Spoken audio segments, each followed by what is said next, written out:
The views and opinions expressed by guests are solely their own and do not necessarily reflect those of the hosts, the show, its producers, affiliates, contractors, employees, or any other associated entities. No endorsement is implied. Elegant. Successful. Beautiful. Classy. Unique. Purpose. Empowered. Strong. Overcomer. Free. Powerful. She rises.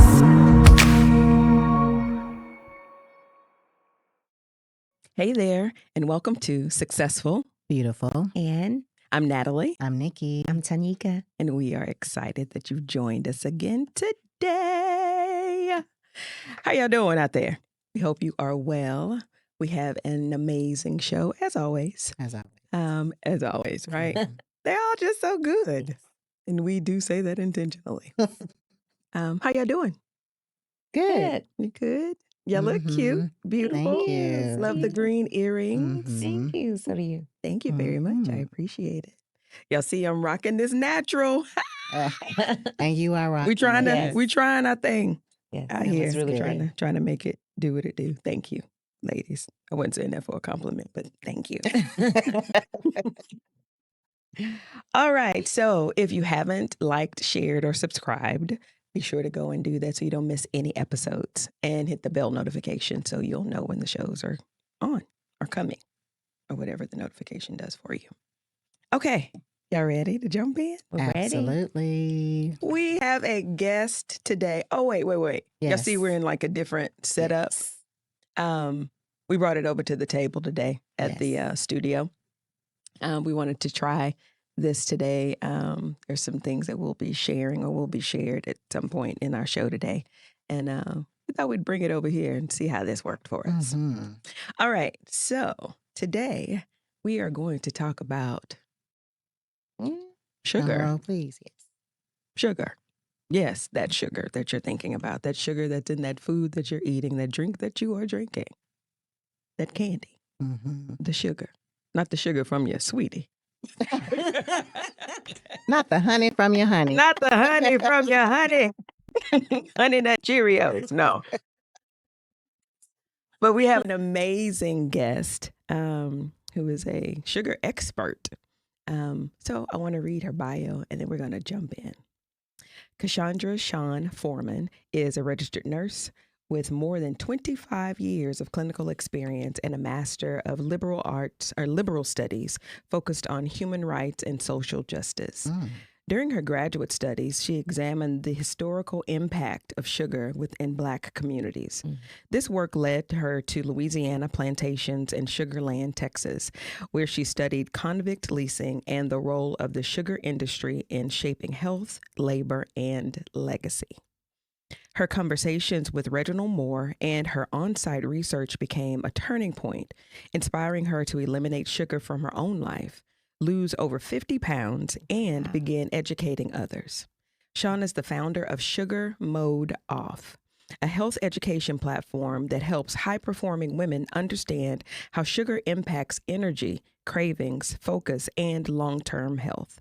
Certified in holistic medicine and addiction recovery with a specialization in sugar addiction, she teaches practical strategies to stabilize blood sugar, restore energy, and build sustainable eating patterns that support both health and high performance. Shun has been featured on multiple platforms, including Hungry for Answers, a show produced by Viola Davis and hosted by Caroline Randall Williams. She also leads immersive sugar detox retreats, guiding women through powerful resets that help them break the bonds of sugar, regain clarity, and reclaim their vitality. Known for her honest and engaging teaching style, Shun facilitates transformative conversations that connect personal health to leadership, longevity, and lasting success. Will you all help us welcome Shun Foreman? Yeah. glad to have you. So glad to have you. Yes. We are ready for this discussion. We are. I'm ready to. Are we? I'm ready to talk. Yes. Yes. I was saying before we started, as I was reading through your bio before, I thought, really? I didn't know this. Yeah, there's so much here. Tell us about you. Where are you from? All of that great stuff. Who you be with? Who you be with? Who you be with? So, from Tyler, Texas. How about that? We'll start there. And I grew up with, I would call them humble beginnings. Good mama and daddy, and 2 older brothers. And I'm married. I've been married to my high school sweetheart for over almost 30 years now. It's been 20 something years. Got 2 daughters. They're amazing young women. And I've got 2 dogs. And I love learning. I love talking and helping people. I would have to say that at the center of who I am and the core of who I am is really just a person who loves to educate and also help in any way possible. How'd you get into nursing?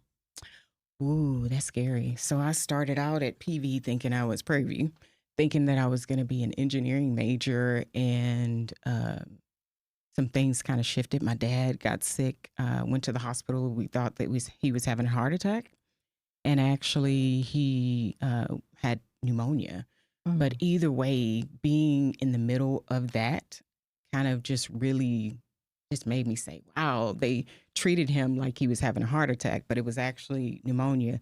And that treatment was so different that it bottomed out his blood pressure. It scared the heck out of me. And I just knew from that moment on, I didn't want to stand and not know what to do ever again. So I had a bunch of science classes that I'd already collected with engineering. And I was pretty much gonna flunk out of that anyway. Let me the engineering portion. Let me say that. So I had to figure out what I was gonna do, and nursing just seemed to be like the thing for me. You know, like I said, at the core of who I am, and I think even like my family, we're always helping people, and it just seemed like the natural thing to do. So that's how I became a nurse. Wow, wow. So God ordained. Yes. You can call it Definitely. that. Yeah. It would have to be that. Yeah, Absolutely. Yeah. He will redirect us in a minute. Right. You have a whole plan. Right. He's like, nope. Yeah. Right. Okay. Y'all ready to jump in? Absolutely. Okay. So of course we have questions, and elaborate as much as you would like. Okay. Yes. So you've been a nurse for nearly 3 decades. What was the moment you realized that clinical knowledge alone wasn't enough to protect your own health? That's such a good question. You know, I think as women, we're always trying things, you know, always trying to lose weight, always trying to figure out how to make our skin tighter, you know, all those things. And especially after we have those babies, you're really trying to figure it out because you haven't made that connection between like your hormones and people, when they say hormones, you're like, okay, that's kind of weird. Are you talking about my mood, or are you talking about real hormones? And then you learn that it's kind of all of those things. And I just know that I had tried many things, you know, laxatives and, you know, working out excessively, and even tried to fast a couple of times, and none of those things worked for me. But I really thought in the back of my mind that I was just be like family, right? You know, I was just gonna have the stature as my grandmother, you know, and you know, you hear those things over time, and you really just think that's how I'm gonna look. And even the disease, you know, when we talk about hypertension or diabetes, I'm like, well, I'm just gonna get it because my mom or my grandparents had it. So it wasn't until I really started to look at sugar and eliminate it from my diet that I was like, Whoa. I mean, I think when I got the information and I learned the information about sugar, I was just like, you're just trying it because it's not good for me, right? But it was then after I started to move those numbers from an elevated hemoglobin A1C to normal range, and then my blood pressure went into a normal range. My weight started going down, and I was like, whoa, like this whole thing is like bigger than just even sugar. So it was really just making those two. It wasn't because of nursing, which you would have thought. I've seen a lot. I've had a lot of family that have gone through things and experienced things. But the reality is, it wasn't until I started looking at my relationship with sugar. Wow. That's when I started making the connections. Okay. Nikki? Ooh.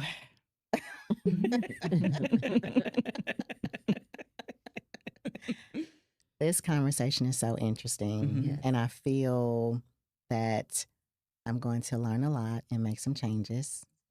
I love sugar. When I say love, love. Right. Okay, but this is why we're here, to do better. So Yes.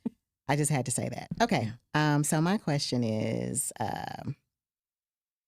as a nurse, you understand disease, but when did you start understanding behavior, especially around sugar, in a deeper way? It wasn't until I started pulling it away from sugar. Okay. And I will tell you, like, a lot of people will try these things, and we look at diets and fads. They're like, "Oh, I'm in it to lose weight," but I'm going to tell y'all, nothing has worked on my mind better. Wow. Nothing. Wow. And when I tell you, it really started to, it hit me when I started parenting differently.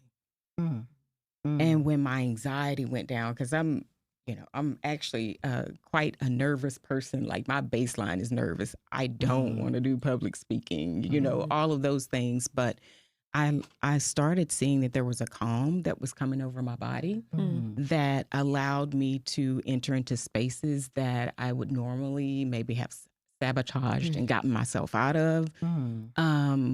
Work and my mind, and even the things like the little things that we forget about. How many times did I forget my keys somewhere? Like those things. Wow. The way I'm wifing is different, So it's so funny because the kids will even say, "Oh, that was Sugar Shun." That was our sugar mama, Sugar mama. Yeah, because there was a difference. There was a difference in my behavior, my attitude, my tolerance.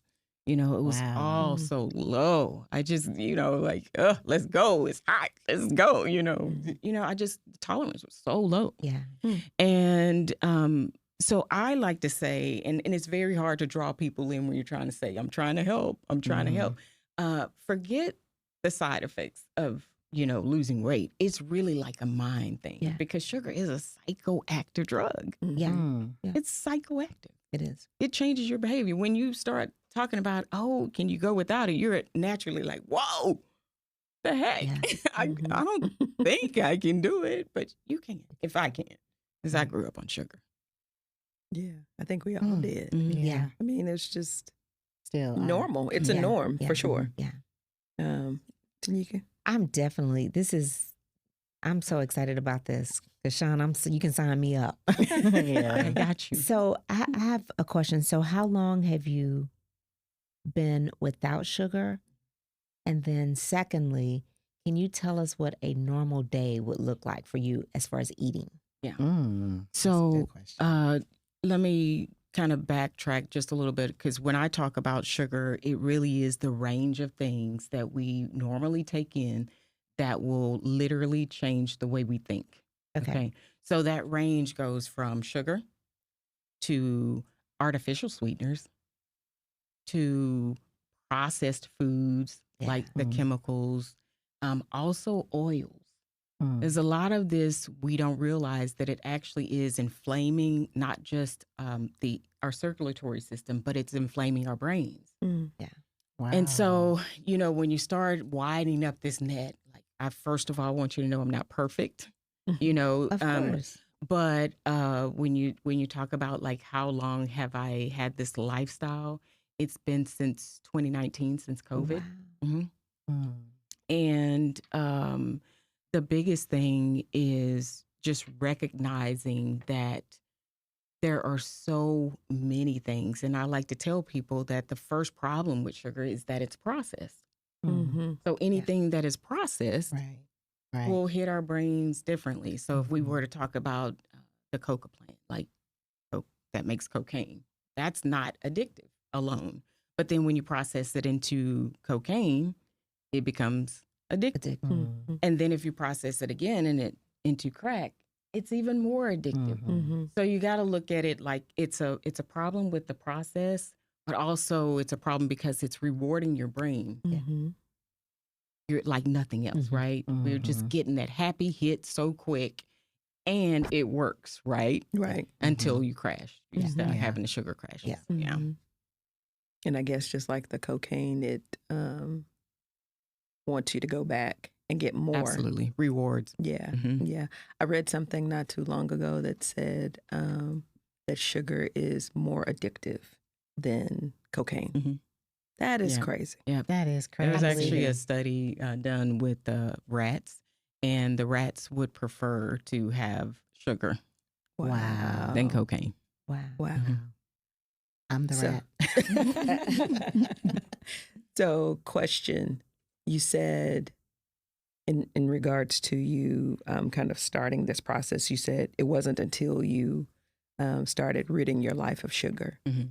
How did you know that it was sugar that you needed to rid I didn't. your life of? I How'd didn't. you get there? My journey really started with the historical Yes. happening. Tell us about this. It had nothing to do with health. Let me say that when I went to graduate school, I knew for sure I was going to do a paper at the end on Black people and diabetes. I knew that.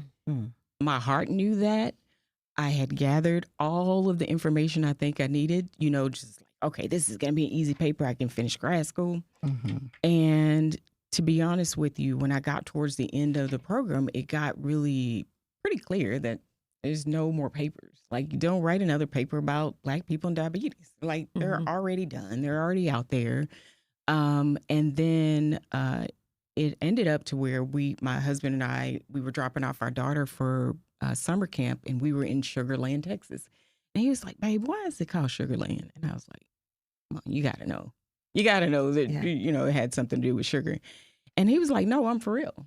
So the weird thing is we're talking about, you know, the way the universe and God works in our life, right? I happened to be down there when they had come across the bodies of 95 individuals who had been pretty much imprisoned during the convict leasing era. So that kind of threw me off, and like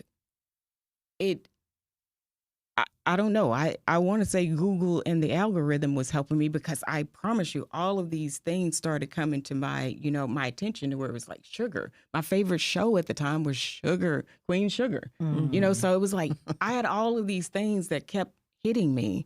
But when I found out that by way of the 13th Amendment, which was after 1865, we were supposed to be free. But there was this one amendment that said that you can treat a person like a slave if they are a criminal.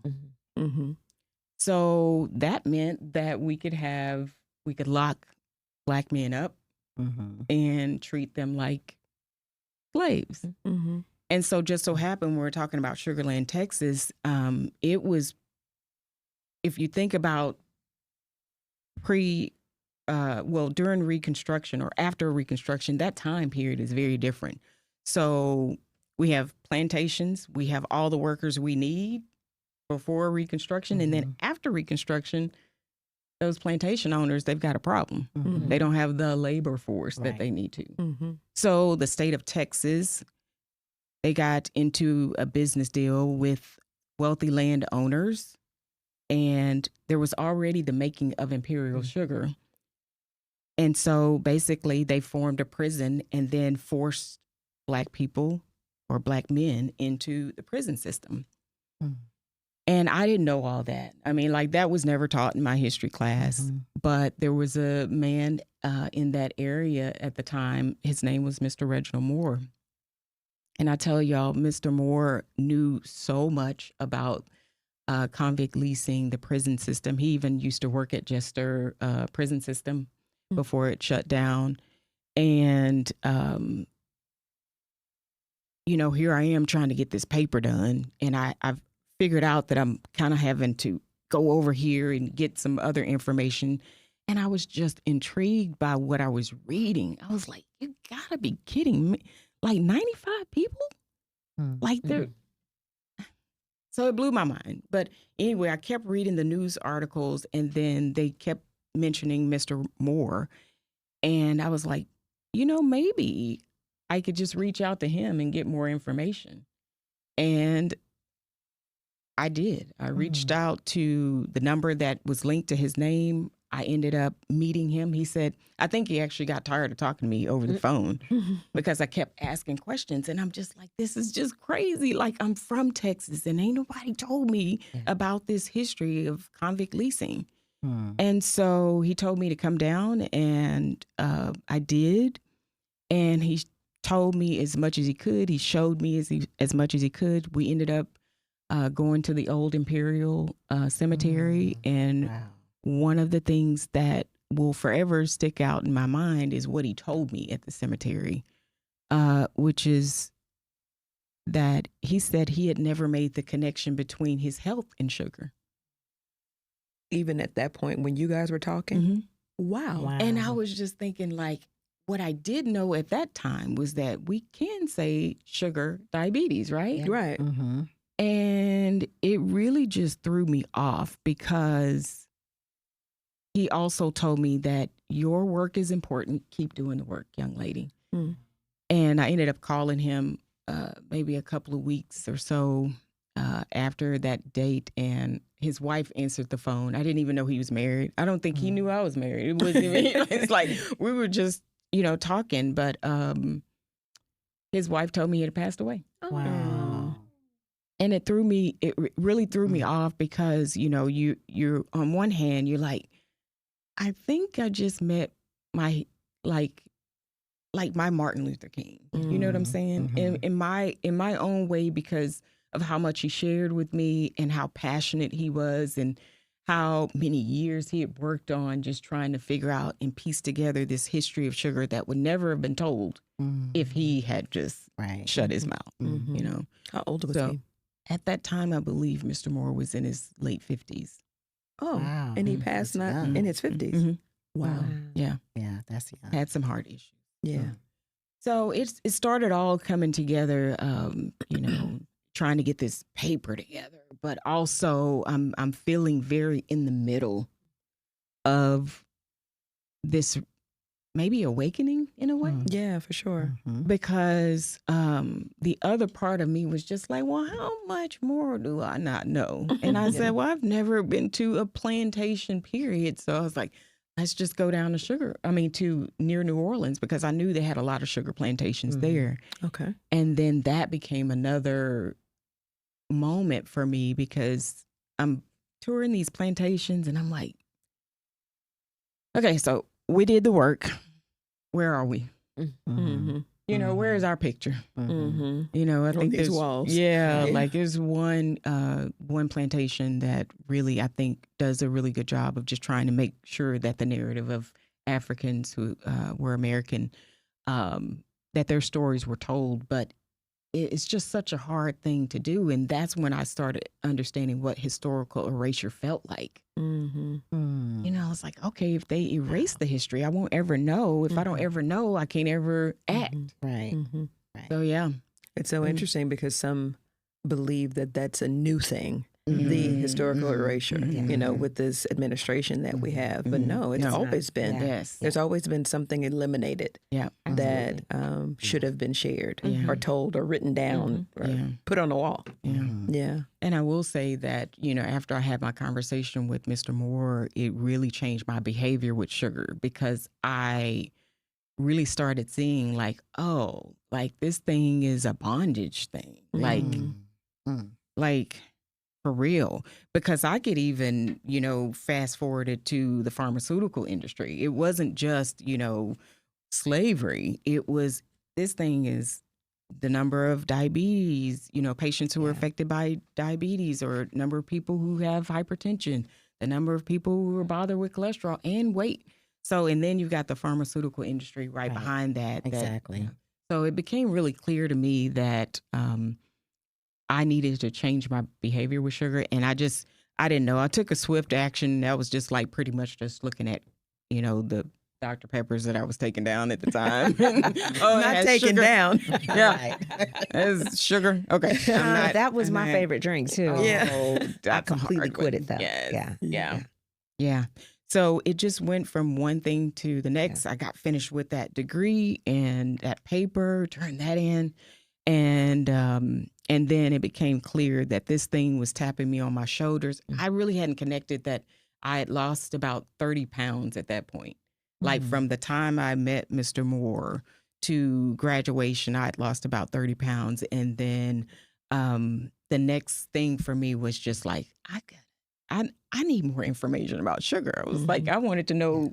And so that's when I went back to do a certification. It took like a year to get that done. But that's when the other connection started happening, which is like, girl, the carbs, it's a sugar. Yeah. So I started putting all that information, and then the way that I call her my sugar mentor, her name's Bitten Johnson. She's the one who taught me everything I know about sugar.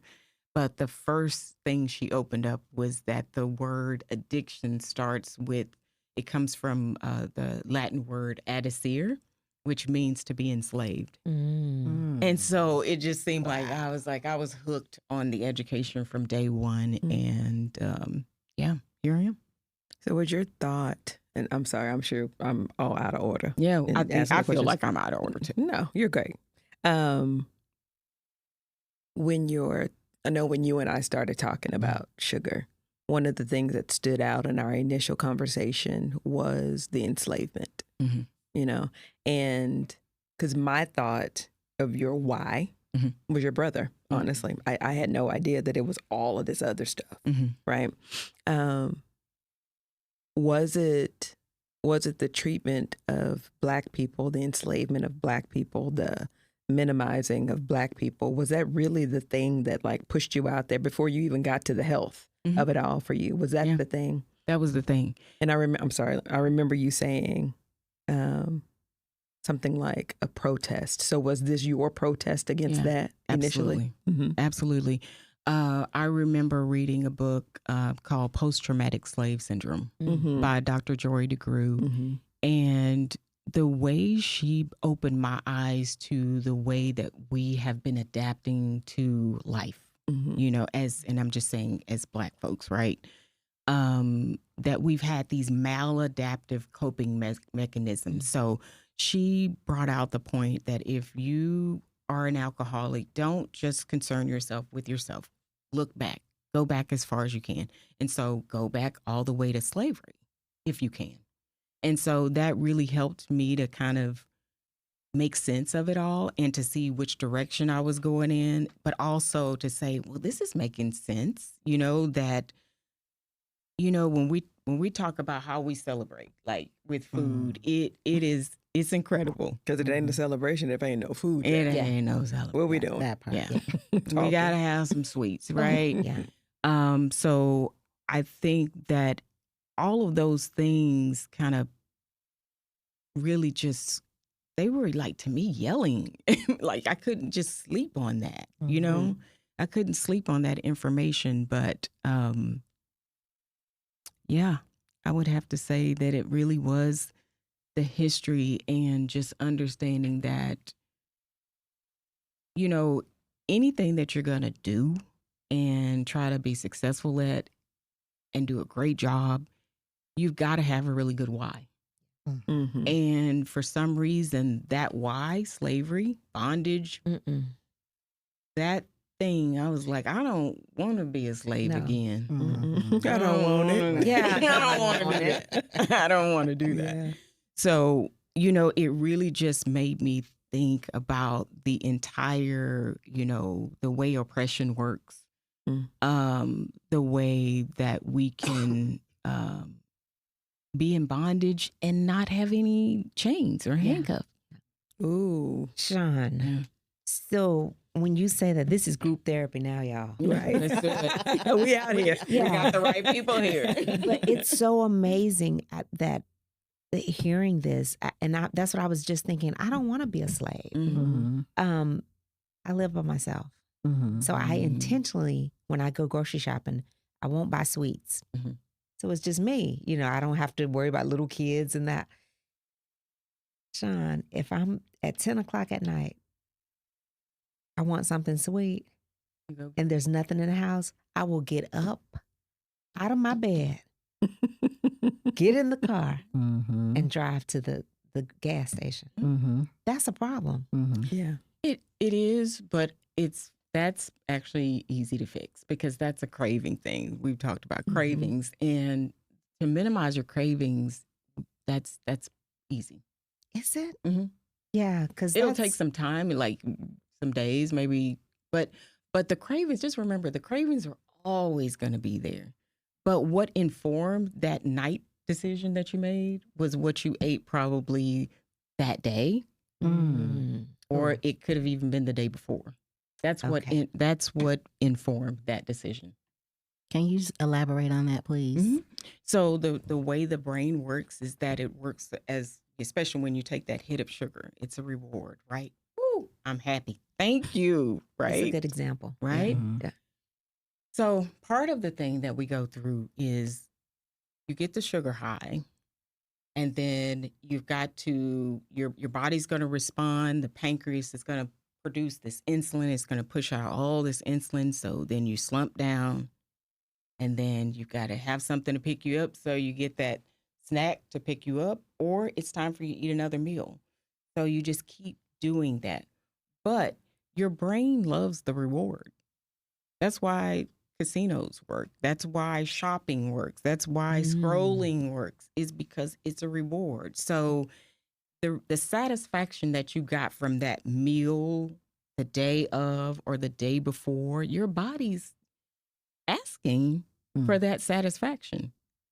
Now, the satisfaction also could come in the form of relaxation. Just rest, lay down, and go to sleep. Right? Yeah. That's too easy. But we have this thing called free will. Yeah. That really just allows us to do whatever we want to, especially because sugar is easy to access and it's cheap.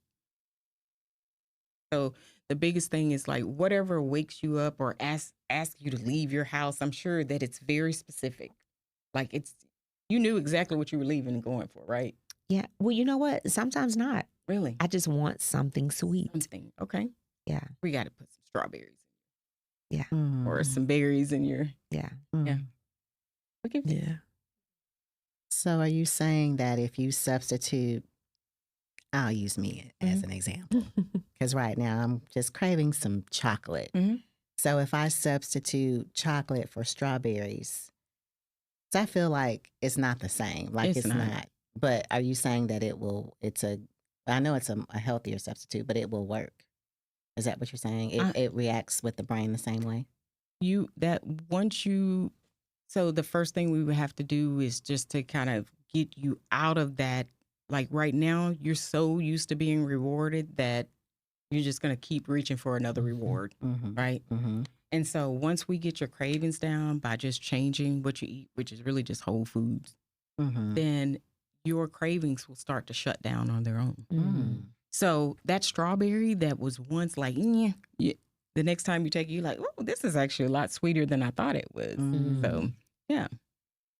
Okay. And I think the other thing too, trying to quit alone is really, I don't think we're meant to do things in isolation. Man. So when you're trying to quit something, you need somebody like, girl, look, I am about to go off. If y'all don't tell me what to eat. So that's the other part too. Yeah. I know for me, with both of my girls at home, they super tiny.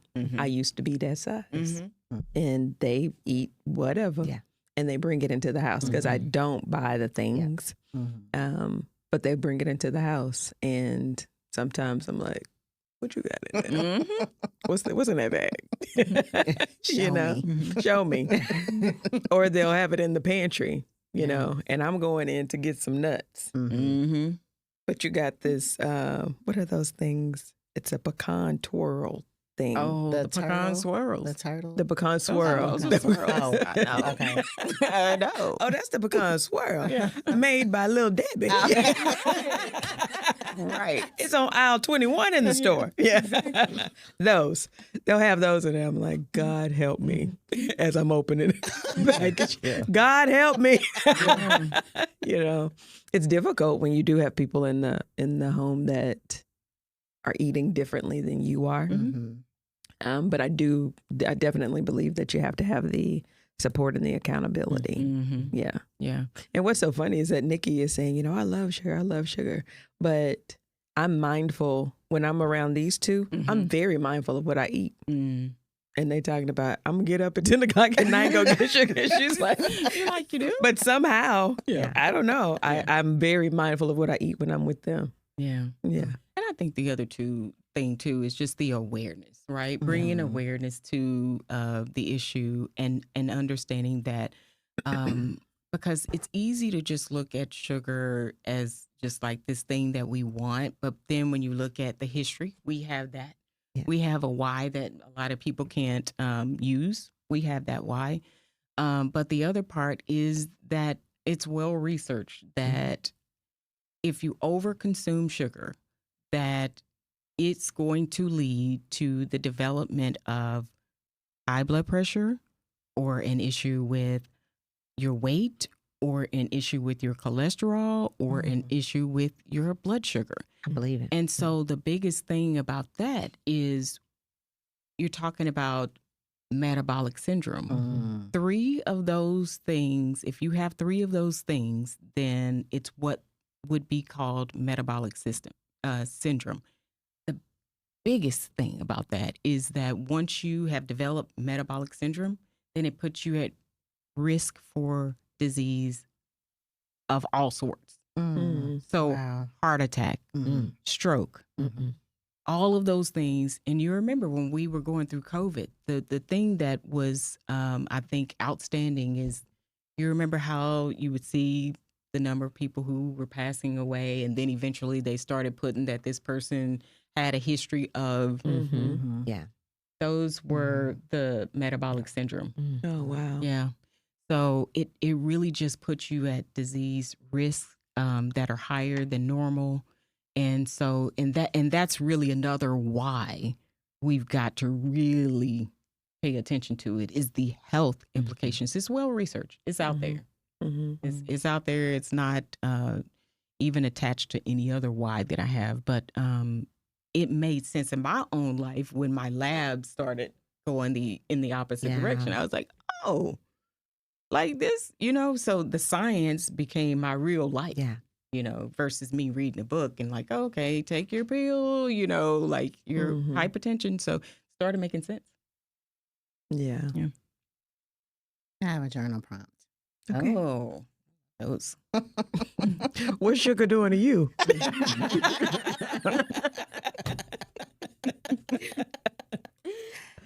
Ooh, okay. What role has sugar played in my daily routine or comfort? Oh, I'll read it again. What role has sugar played in my daily routine or comfort?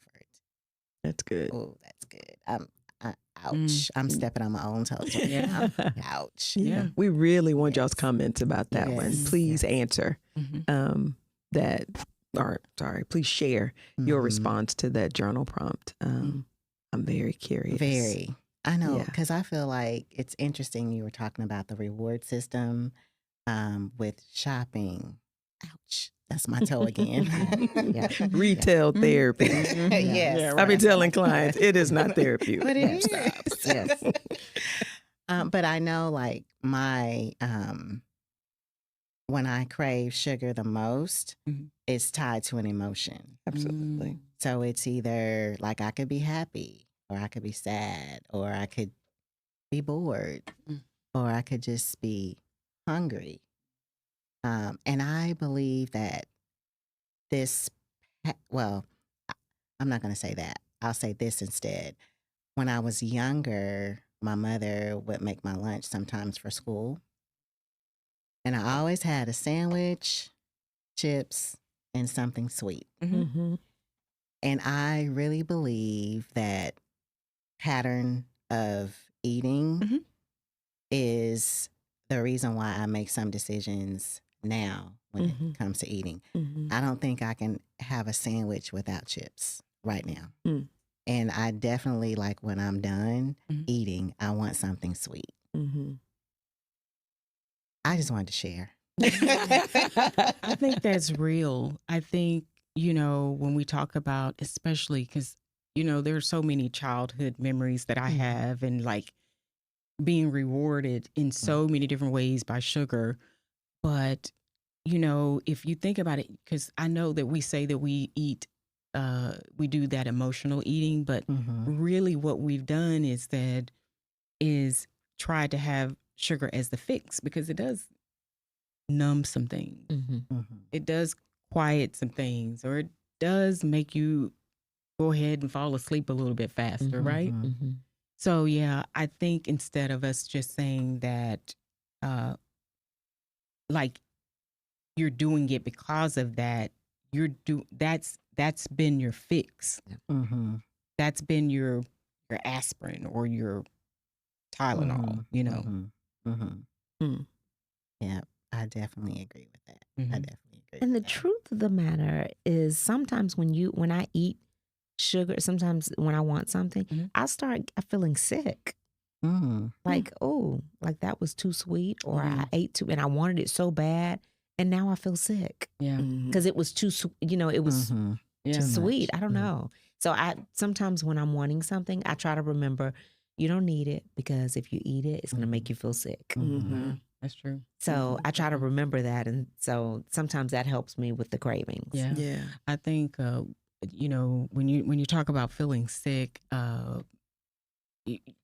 first of all, a lot of people will get sick when they're trying to cut back. So, like, if you are going through just saying that you've changed your diet and you've cut back, so it's both ways, cutting back or taking too much. Either way, the body is responding. Yeah. Right? The body's responding.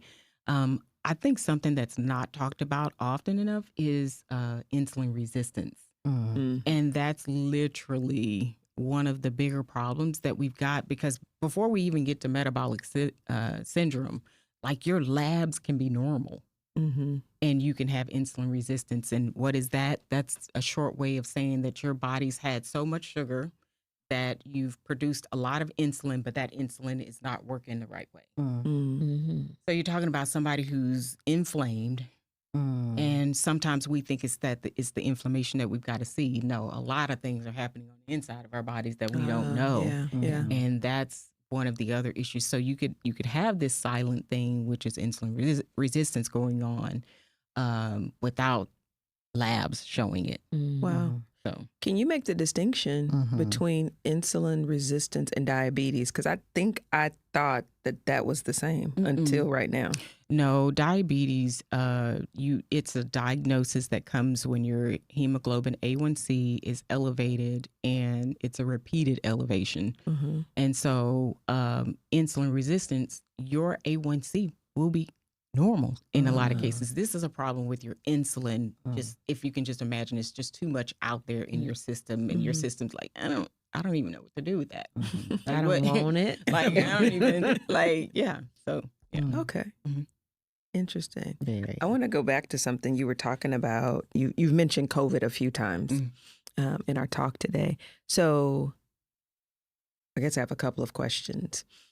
Because I know now, well, first question, are you still work? Because I know you are in administration now. Are you still, do you still work with patients?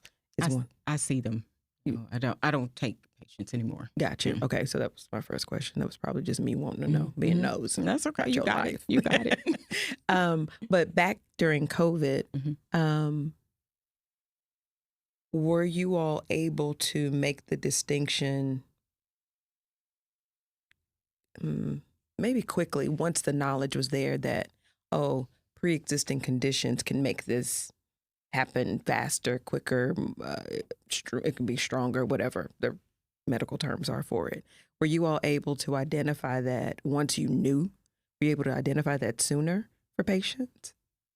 Does that make sense? I think, that's a doctor researcher type question. Okay. I'm a nurse. Y'all be the ones doing all the work. Don't play. Orders. Don't play. I follow orders. Yes. But, I will say that it was pretty clear to me.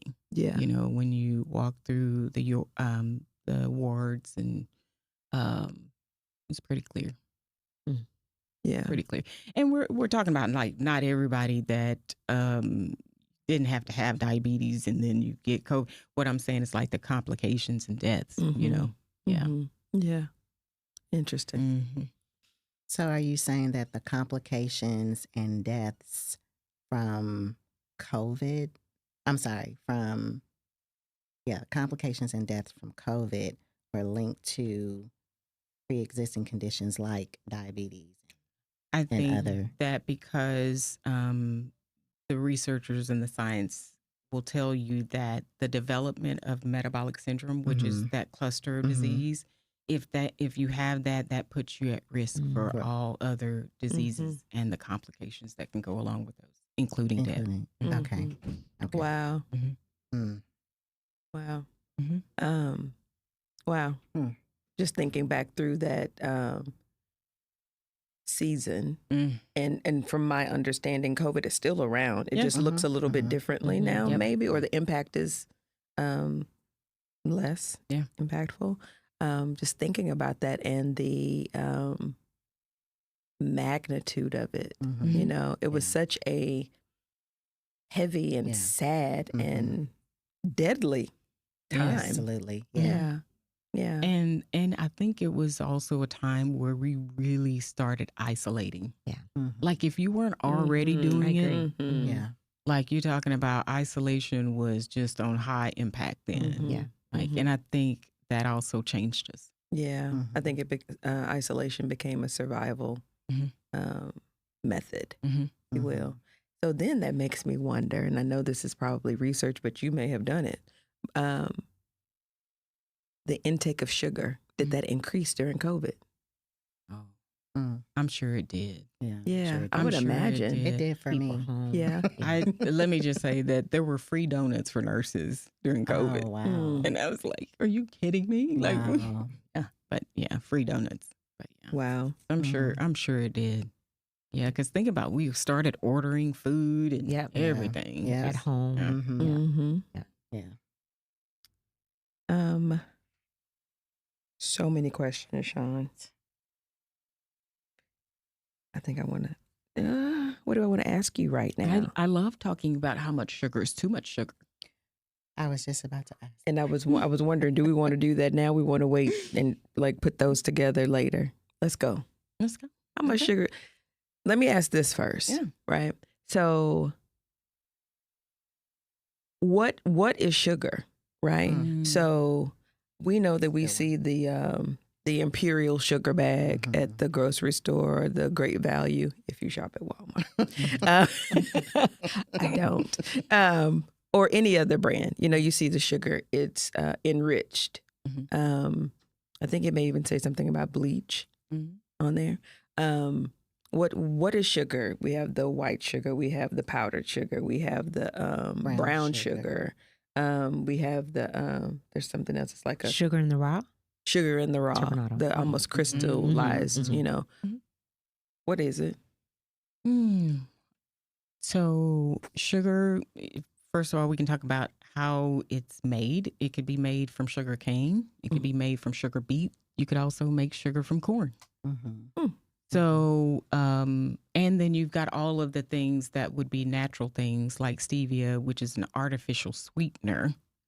But sugar, I would just say that it's a substance that's processed and goes through a refinery process to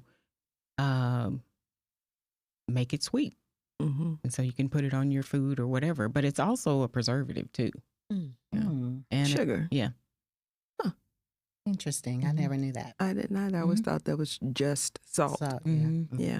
So, of those that you listed, is there like a hierarchy of what might be better? Because, some people ask the question, is it better for me to use sugar in the raw than it is for me to use the white sugar? Yeah. Or artificial, yeah. I would say if I had to say dirty, number one would be Wait, this is worse to yes, best? Okay. yes, Worse to high best. fructose corn syrup. Take that off, take that out, trash it. And the great thing about high fructose corn syrup is that there's always a substitution. So it's normally found in ketchup and peanut butter and all those things, but there's always a substitute for those things. So I would say high fructose corn syrup, and mainly because the research says that it will go to your liver and it's metabolized there. And once you get so much of it and your liver's just trying to process it, that junk will spew out into your bloodstream, creating sludgy blood and sludgy blood. And over time, you can get the buildup of the sludgy blood. And once that buildup happens, and if you get a clot that breaks off, a clot that goes to your heart, it's called a heart attack. And a clot that goes to your brain is called a stroke. So I would say definitely getting rid of high fructose would be number one. Number two, I would say get rid of sugar. Try to get rid of it. And that would be all the sugar. People think that there's a difference between brown sugar and raw and organic sugar. No, those are all the same. They're 50% glucose, 50% fructose. And the only thing that you're getting is the change in color and texture sometimes. So the next thing I would say that's really dirty that most people don't realize is agave. What? Agave is full of fructose. Yeah. Wow. Yeah. So I had no idea because they pushed that like that's a good one. I know. Sweet And that's because Jesus. it is a low glycemic index. So low glycemic index means that whenever you take your blood sugar, that it's gonna just show that it's like not having an impact on your blood sugar. But that's fructose. Your glucose, when you're doing a blood sugar check, it's checking your glucose level, not fructose. So, and agave is pretty much 90% fructose. Interesting. Shun, what about honey? Honey, there are some positive qualities in honey. There's still a lot of research that will say that honey, and will show that honey will increase your blood sugar. It's in that same category as fruit. Use it, but use it wisely. I've substituted honey for sugar in my coffee. Yeah, I like it. I've come to like it. Yeah.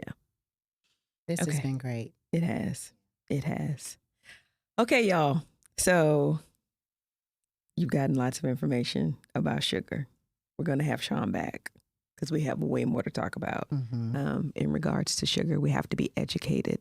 Did you guys know in regards to the enslavement of people in regards to sugar?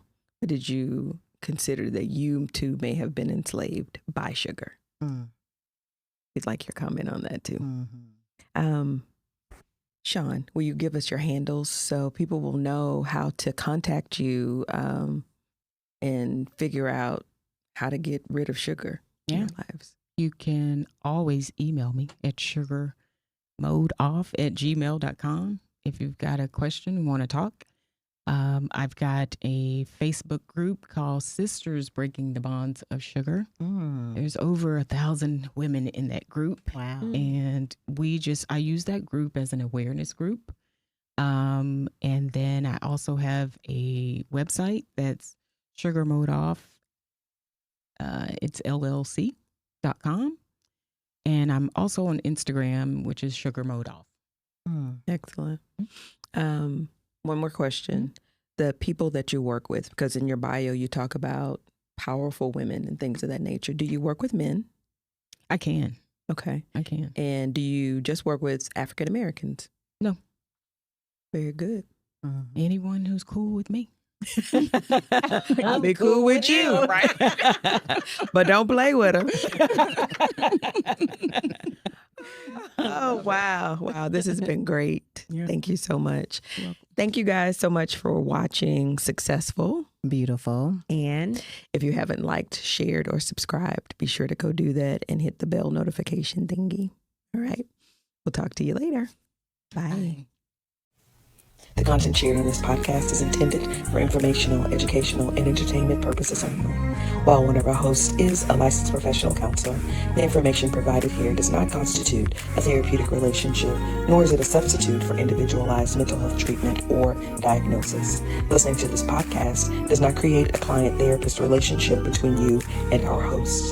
Any stories, examples, or discussions are either fictional, generalized, or used with permission for illustrative purposes and should not be taken as personalized therapeutic guidance. If you are in need of mental health support, we encourage you to consult with a licensed mental health professional in your area. If you are in crisis or experiencing a mental health emergency, please contact 911, your local crisis line, or 988, the National Suicide Crisis Lifeline. Thank you so much and enjoy the show.